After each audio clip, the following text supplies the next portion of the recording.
Hello friends, the gardening ഷെഫിലേക്ക് എല്ലാവർക്കും സ്വാഗതം. അപ്പോൾ വീട്ടിൽ നിന്നൊരു ട്രിപ്പ് പോയപ്പോൾ അതിൻ്റെ കുറച്ച് അതിൻ്റെ വീഡിയോ റെക്കോർഡ് ചെയ്യാമെന്ന് കരുതിയിട്ട് തന്നെയാണ് വീട്ടിൽ നിന്ന് ഇറങ്ങിയത്.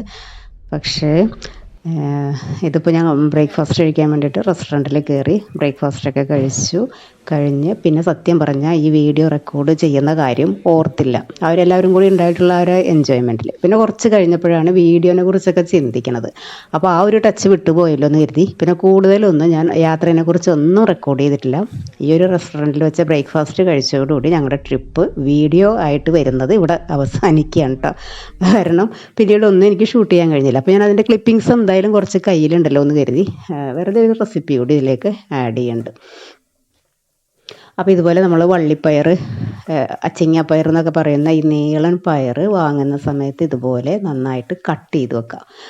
വാഷ് ചെയ്തിട്ട് കട്ട് ചെയ്യുന്നവർക്ക് അങ്ങനെ ചെയ്യാം, അതല്ലെങ്കിൽ ഫുള്ളായിട്ട് വാഷ് ചെയ്യാറുണ്ടും കട്ട് ചെയ്യാം. വാഷ് ചെയ്തിട്ട് കട്ട് ചെയ്യുകയാണെന്നുണ്ടെങ്കിൽ നന്നായിട്ട് വെള്ളമൊക്കെ വാർന്നു പോയതിന് ശേഷം മാത്രമേ ഫ്രിഡ്ജിൽ സൂക്ഷിക്കാൻ പാടുള്ളൂ കേട്ടോ, അല്ലെങ്കിൽ പെട്ടെന്ന് ചീത്തയായിപ്പോവും. ചീഞ്ഞ പോലെ നനവിരിക്കുമ്പോൾ ചീത്തയാവും.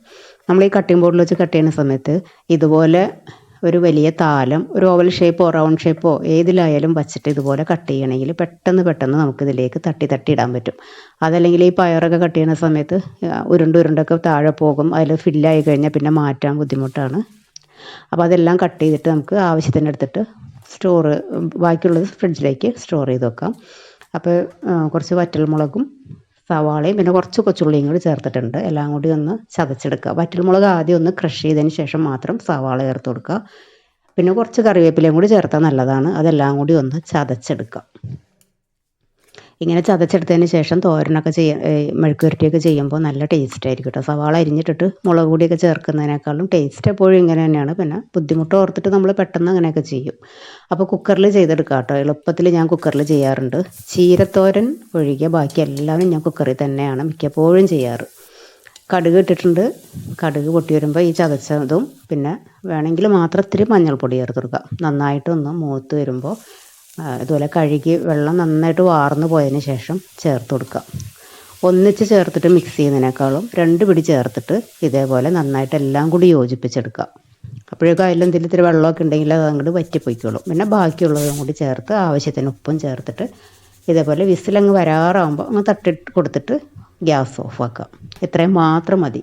എത്ര പെട്ടെന്ന് നമ്മുടെ അച്ചിങ്ങ മെഴുക്കുവരട്ടി റെഡി ആയതല്ലേ. ഇനി ബാക്കിയുള്ള ഈ ഒരു മുളക് ചതച്ചത് 2 ദിവസത്തേക്ക് വേണമെങ്കിൽ ഫ്രിഡ്ജിൽ വെക്കാം കേട്ടോ, അല്ലെങ്കിൽ പിന്നെ ഫ്രീസറിൽ സൂക്ഷിക്കാം. എത്ര നാൾ വേണമെങ്കിലും ഇരുന്നോളും.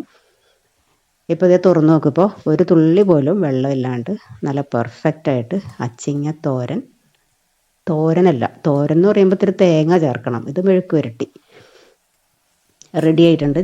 ചട്ടിയിലൊക്കെ ഇട്ട് ചെയ്യണം അതേ ടേസ്റ്റിൽ ചെയ്തെടുക്കാൻ പറ്റും കുക്കറിൽ കേട്ടോ. അപ്പോൾ നമ്മുടെ വീഡിയോ ഇവിടെ വൈൻഡപ്പ് ചെയ്യാണ്. അപ്പോൾ ട്രിപ്പ് പോയ ട്രിപ്പിൽ തന്നെ ഞാൻ അവസാനിപ്പിച്ച് നിർത്തുകയാണ്. വെറുതെ മസാല ദോശ കഴിക്കുന്ന വീഡിയോ നിങ്ങൾക്ക് ഇഷ്ടപ്പെടുമെന്ന് എനിക്കറിയില്ല. തോന്നുകയാണെങ്കിൽ ഒന്ന് മറക്കാതെ ലൈക്ക് ചെയ്തേക്ക്. അപ്പോൾ അടുത്ത വീഡിയോ ആയിട്ട് കാണുന്നത് വരെ താങ്ക് യു.